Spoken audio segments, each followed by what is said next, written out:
Dieu très saint, nous reconnaissons avec confusion que notre adoration a très souvent subi l'influence de la volonté de la chair, et que par là nous ne t'avons pas rendu l'honneur qui t'est dû, que nous avons attristé ton esprit, au préjudice aussi de notre âme. Oh, Dieu, pardonne-nous, délivre-nous de ce péché. Veuille nous enseigner à ne plus jamais chercher à t'adorer autrement qu'en esprit et en vérité.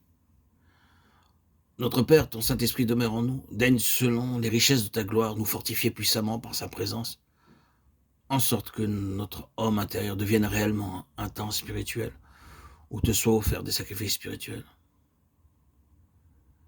Enseigne-nous aussi chaque fois que nous nous présentons devant toi à renoncer au moi, à vouer la chair à la mort et à attendre avec confiance de l'Esprit qui est en nous l'adoration, la foi et l'amour qui te sont agréables par Jésus-Christ. Oh, daigne aussi réveiller ton Église dans le monde entier, l'amener à s'enquérir de ce qu'est l'adoration en esprit en vérité et à t'adorer chaque jour de cette adoration-là.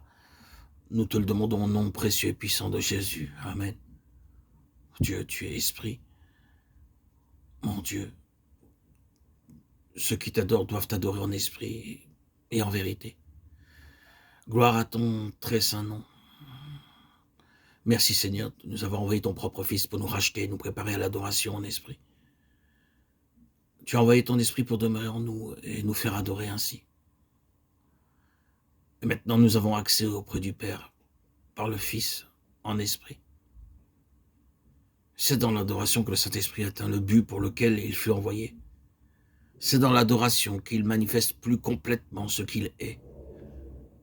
Si je veux sentir fortement en moi la présence de l'Esprit, je dois adorer l'Esprit. Je dois adorer le Seigneur par l'Esprit. Et l'Esprit prépare à l'adoration, et l'adoration prépare à recevoir l'Esprit.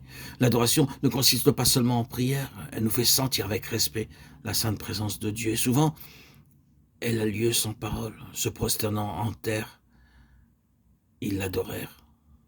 Exode 4, 31, 12, 27, Néhémie 8, 6. Les vieillards se prosternèrent et adorèrent, Apocalypse 5, 14. Ou bien, elle s'accompagne d'un Amen, Alléluia, Apocalypse 19, 4. Combien d'adorateurs, même parmi les croyants, ignorent l'adoration en esprit? Dans le culte particulier, dans le culte de famille, dans le culte public, avec quelle précipitation on se place en la présence de Dieu, sans guère attendre ou sans du tout attendre de l'Esprit qu'il fasse monter plus haut. Et pourtant, c'est la puissance de cet esprit qui prépare à l'adoration agréable à Dieu. C'est la chair qui est le grand obstacle à la présence de l'esprit. C'est donc la mort de la chair qui assure l'adoration en esprit. Il faut que la chair soit vouée à la mort infamante de la croix. Il faut redouter son action et se livrer avec humilité et confiance à la vie de l'esprit qui remplacera la vie du moi.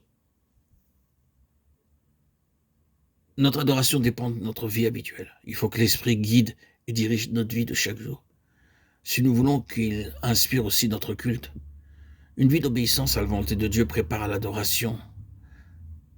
Veuille le Seigneur nous faire sentir profondément toute l'inutilité, toute la culpabilité de l'adoration qui n'est pas en esprit et en vérité. L'esprit nous est donné pour nous disposer à l'adoration, et l'adoration nous dispose à recevoir l'esprit. Il nous faut sans cesse regarder à Dieu en attendant tout de lui avec humilité et respect. Mon âme confie-toi en Dieu, car de lui vient mon espérance. Psaume 62, 6.